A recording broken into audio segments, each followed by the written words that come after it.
Aunque los pozos de la nieve ya eran conocidos por los romanos, es a partir del siglo XVI cuando el consumo de hielo aumentó debido a que se le atribuyeron propiedades terapéuticas y para la conservación de alimentos, como carne y pescado. Posteriormente, en el siglo XVIII hay numerosos documentos en los que se le cita y se convierte en un producto de primera necesidad.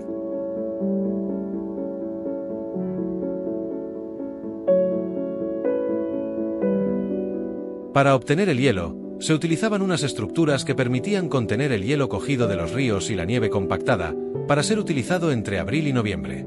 Las construcciones tienen una planta circular, son contenedores cilíndricos construidos con muros de piedra que en la mayoría de casos estaban enterradas, para conservar mejor el frío al utilizar el principio de aislamiento térmico, con unos conocimientos intuitivos de la termodinámica.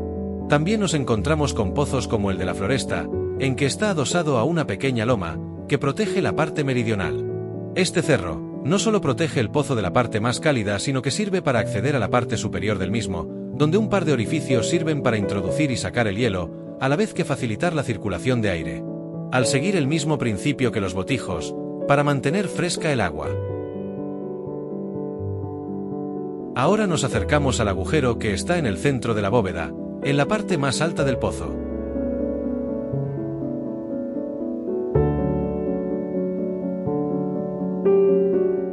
Por el orificio que está un poco más abajo, aproximadamente donde se inicia la bóveda, aprovecharemos para tener una visión cenital del pozo y poder apreciar la magnitud del mismo.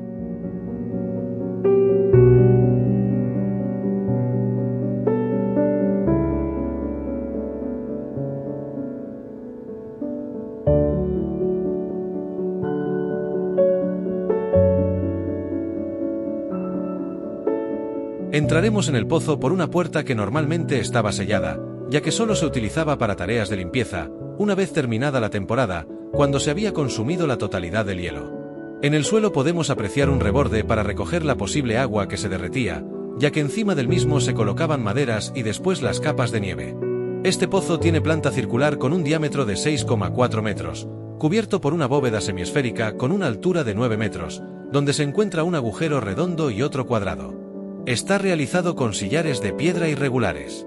Su interior, completamente liso, tiene una capacidad de 150 metros cúbicos.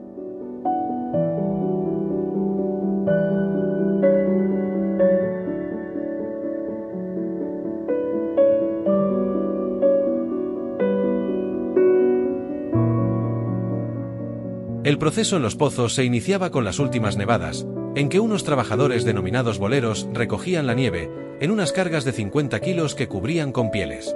Posteriormente, se introducía en el pozo, normalmente por la abertura acodada y se prensaba, con unos pisones, para disminuir el volumen y para que se conservara durante más tiempo en forma de hielo. Después se cubría con tierra o paja, formando capas de un grosor homogéneo de aproximadamente 50 centímetros.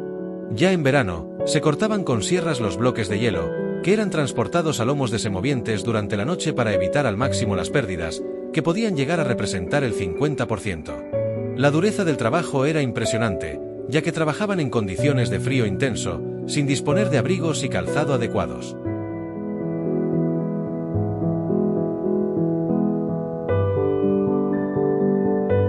A continuación hemos realizado una recreación del pozo, como podía estar hace unos siglos, sin matorrales y árboles que dificultaran las labores propias, y se ha esquematizado para tener una idea de cómo se realizaba una tarea que durante tantos años ha ayudado a mantener los alimentos en verano y a disfrutar de ricos helados.